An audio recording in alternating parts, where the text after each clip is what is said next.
Today, we're going to get started with what will be a series of videos, tutorials, examples, articles on what is called LangChain. Now, LangChain is a pretty new NLP framework that has become very popular very quickly. At the core of LangChain, you have large language models. And the idea behind it is that we can use the framework to build very cool apps using large language models very quickly. We can use it for chatbots, generative question answering, summarization, logic loops that include large language models and web search and all these like crazy different things that we can chain together in some sort of logical fashion. In this video, what we are going to do is just have a quick introduction to LangChain and how we can use it. We're going to take a look at the core components of what will make up our chains in LangChain. And we're going to look at some very simple generative language examples using both the Hugging Face endpoint in LangChain and the OpenAI endpoint in LangChain. So let's get started by having a look at the main four components that I believe need explaining. So we have prompt templates, large language models, agents, and memory. Now, prompt templates are actually pretty straightforward. They are templates for different types of prompts. Now, let me actually show you a couple of examples from an app I built a while ago. So in this app here, we have all these different styles, so these instructions that we can pass to a large language model. We have conservative Q&A, so basically we want to answer a question based on the context below, and if the question can't be answered based on the context, say, I don't know. And then you feed in the context and you feed in these questions. We have simple instructions. Given the common questions and answers below, I think we would be feeding in here, which would be the question, and these would be the answers. Extract key libraries and tools. So this is talking about extracting like code libraries that you would use. So write a list of libraries and tools present in the context below, and then this would basically return items from a database, and you'd see from that a set of libraries that were mentioned in whatever information you've retrieved. So these are the type of things I mean when I say we have prompt templates. Next, of course, we have the large language models. I don't think I really need to explain them. It's just big models that are capable of doing pretty incredible things like GPT-3, Bloom, and so on. Next, we have agents. Now, agents are processors that use large language models to decide what actions should be taken given a particular query or set of instructions or so on. So these can be paired with tools like web search or calculators, and we package them all into this like logical loop operations. Now it sounds pretty complicated, so it's probably best I just show you an example of what this is. So if we go over to the LangChain website, they have a really cool example in agents, getting started, and we'll just scroll down a little bit. And we can see here a example. So this is the agent executor chain. So there's a few components in here. The first thing that comes in is a thought from the large language model. And so we're basing it on this query here. Who is Olivia Wilde's boyfriend? What is his current age raised to 0.23 power? Right, so there's a few logical steps in this process, and this is why we might need to use something like this. So the model, the large language model says, okay, from this, its thought is I need to find out who Olivia Wilde's boyfriend is and then calculate his age raised to the 0.23 power. The action here that the agent is deciding is search, okay? And then it decides, okay, the input for this search action must initially be Olivia Wilde boyfriend. Now this here, so this defines that we're going to use a web search component. It goes to the web search component, types this in, and the result that it gets is this, Harry Styles. So that's the observation based on what we have so far. And this is part of a specific agent framework called React. And at some point in the future, we will definitely go into that into a lot more detail. For now, let's continue with this. Based on this observation, the language model now thinks, okay, I need to find out Harry Styles' age. It starts to search again. It searches for his age. It gets 28 years. And then the next thought is I need to calculate 28 raised to the 0.23 power. Goes to the calculator action this time, so not search. it calculates this, and we get the answer here. Okay, and then the final thought is, I know the final answer. The final answer is this. Okay, so that's an example of one of these agents using multiple tools. In here, we had the calculator and also the search tool as well. So I think they are a pretty exciting and cool use of LangChain. Now, and then the final one is memory. So we have short-term, long-term memory for our models. Now, again, this is really interesting. For long-term memory, if you have watched my videos, if you've read my articles or anything like that in the past, you've probably come across it. We're going to take a look at this getting started. We have this conversation buffer memory, which essentially you'd use in a chatbot, and it will just remember all the previous inputs and outputs and adds them into your next set of generations. So this is what you would use to have a conversation with a chatbot where it's remembering the previous steps of that conversation. There's some different versions of that, like conversation summary memory. And all of this is essentially what I would refer to as the short-term memory. And then on the other side, so for long-term memory, you have the data augmented generation stuff, which is essentially where you're retrieving bits of information to feed into your model from an external data source. And that will just allow it to essentially answer questions in a specific domain better, or keep more up-to-date information, or simply allow us to fact check what the large language model is actually saying.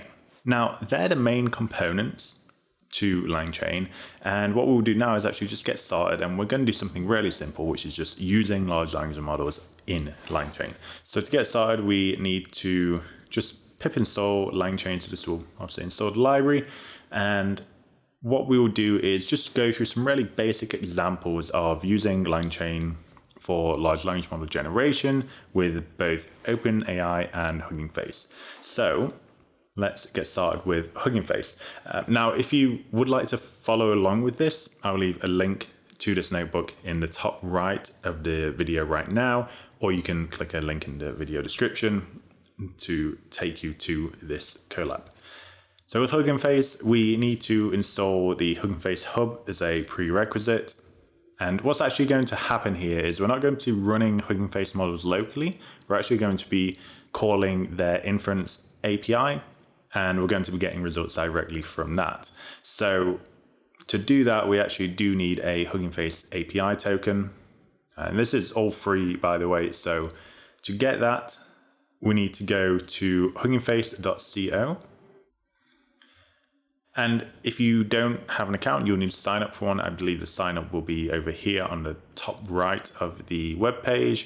You need to click here if you have signed in, and you need to go to settings. Then you head over to access tokens, and you will need to get, I think you can actually just use a read token, but a write token you can use as well. In either case, if this is your first time, you will need to click new token. Either choose read or write. I'm going to go with write because I know that one does definitely work. You just have to write something in here, and then you click generate token. I've already created mine, so I'm just going to copy this. Okay, and then with that, you will just put it into here. Now I've already set my environment variable here, so I'm not going to do it again. And then we can come down and we can start generating text using a Hugging Face model from Hugging Face Hub. So there are a few things that we'll need for this. We're going to be using a prompt template, which is obviously a template for our prompt, as I mentioned before. We're going to be using Hugging Face Hub class from LangChain, and we're also going to be using this chain, which is like a pipeline or a chain of steps from LangChain. Now this one is pretty simple. It's just a prompt template. So you create your prompt based on this prompt template, and then you generate your text using your large language model. Now, we are going to be initializing a large language model from Hugging Face, and for that, we are going to be using this model here. Now, this model, if we go over to Hugging Face,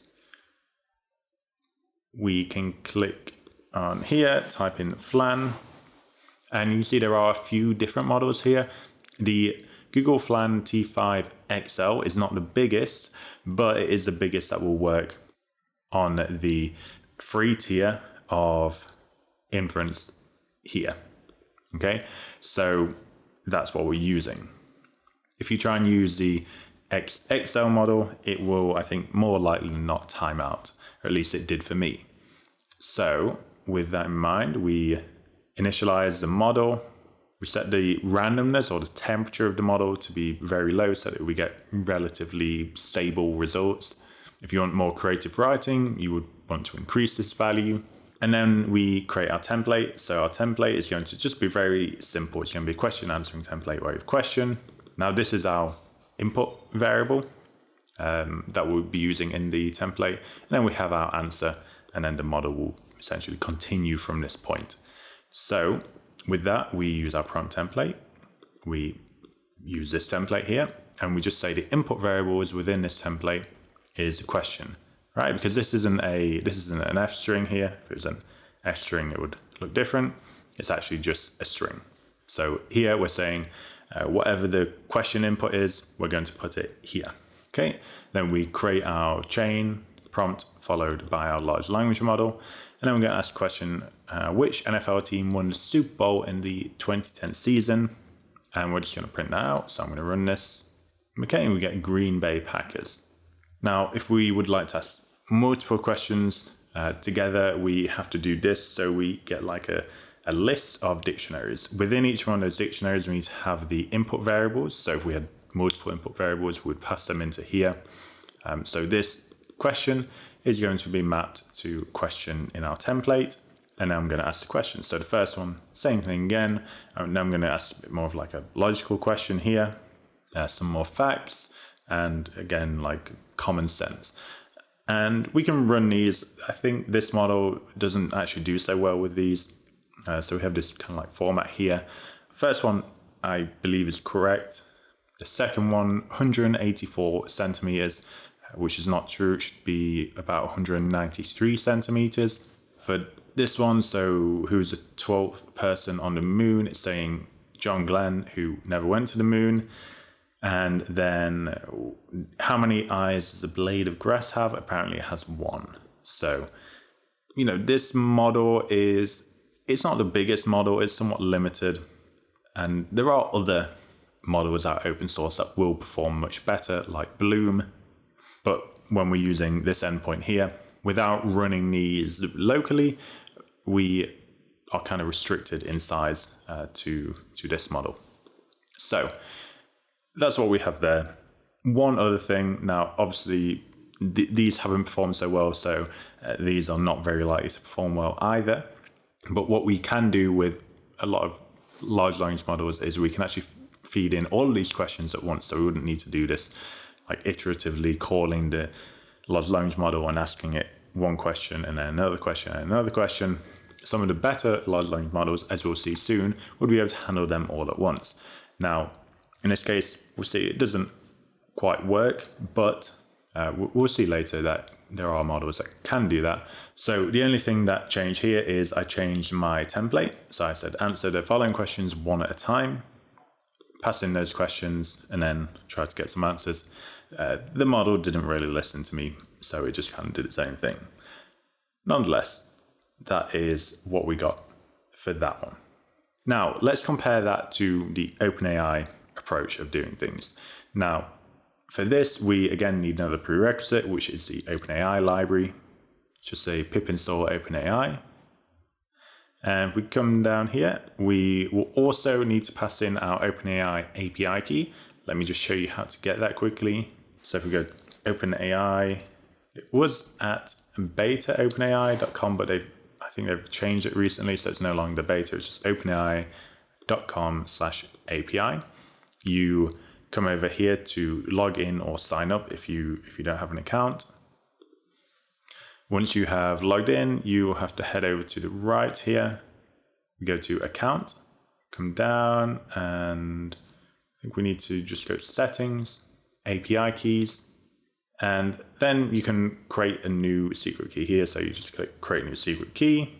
Okay, for me, it doesn't actually let me create another one because I already have too many here, but that's fine. You just create your new secret key, and then you just copy it. For me, I have already added it to my environment variables in OpenAI API key, so I don't need to rerun that. One thing is, if you are using OpenAI via Azure, you should also set these things as well. So you should set that you're using Azure here. The OpenAI API version, Azure has several API versions apparently, so you will need to set that. And then you'll also need to set the URL for your Azure OpenAI resource here as well. And then here, I don't think that's relevant, so can skip that. And after that, so we need to decide on which model we're going to use. We're going to be using the Text DaVinci 003 model, which is one of the better generation models from OpenAI. Run this. Okay, and that is our large language model. That is our LangChain large language model there. We can actually generate stuff with this directly, but as we did before, we are going to use the large language model chain. Again, if you're using Azure, you'll need to follow this step here rather than what I just did. So we come down here, we use large language model chain again. I'm going to be using the same prompt as what we initially created before. So this is the simple question answer prompt. Large language model is this time DaVinci, and I'm going to run this and we get this answer. So the Green Bay Packers won the Super Bowl in the 2010 season. So a little more descriptive than the answer we got from our T5 Flan model, but that's to be expected. The OpenAI's DaVinci model is a lot bigger and pretty advanced. So after that, let's try again with multiple questions. Let's see what we get. Okay, so we get the Green Bay Packers won the Super Bowl in the 2010 season, correct. Next, we get this, which again is mostly wrong. So Eugene A. Cernan was the 12th person to walk on the moon. As far as I know, it is Harrison Smith, I think. Yeah, Harrison Smith. So not quite right, but I think the rest of it was very close. So Apollo 17, and I'm pretty sure it was December 1972 as well, although not 100% sure on that. So we can assume that is correct. So the Apollo 17 mission in December 1972, and I think this guy is actually his teammate. So I suppose this would have been the 11th person on the moon. So it did get pretty close, but not quite there. And that is actually the third question. I've skipped one by accident. If I'm 6 foot 4 inches, how tall am I in centimeters? Very specific. We've got 193.04 centimeters, which is probably like the exact measurement, but I know for sure 193 is correct. And then on to the last question, how many eyes does a blade of grass have? We get a blade of grass does not have any eyes. Okay, so we get a sensible answer this time.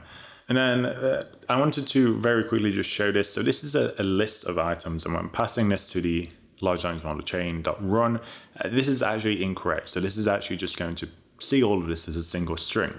Now, in this case, with our model, with our DaVinci model, it does pretty well. Still got this one wrong, but it's actually able to manage with this, even though it's not in the correct format, or we're not asking these questions one by one. And you can see it actually does get, sometimes it gets the correct answer, and sometimes it messes other questions up, which is, I think, pretty interesting to see. Now, the final one is what we did before. So where we come up to here, where we have the string, and let's go ahead and do that. Bring it down here. So I'm going to answer multiple questions in a single string. A large language model, actually I want to be using DaVinci. Okay, and we get this. So the Green Bay Packers won the Super Bowl in 2010 season. I am 193 centimeters tall. Yep. Edwin, Buzz Aldrin, wrong. And a blade of grass does not have eyes. So we get some good answers there. Okay, so that's it for this very quick introduction to LangChain. As I said, in the future, we're going to be covering this library in a lot more detail. And as you've already seen at the start of the video, there are some pretty interesting things we can do with this library very easily. But for now, that's it for this video. I hope all this has been interesting and useful. So thank you very much for watching, and I will see you again in the next one. Bye.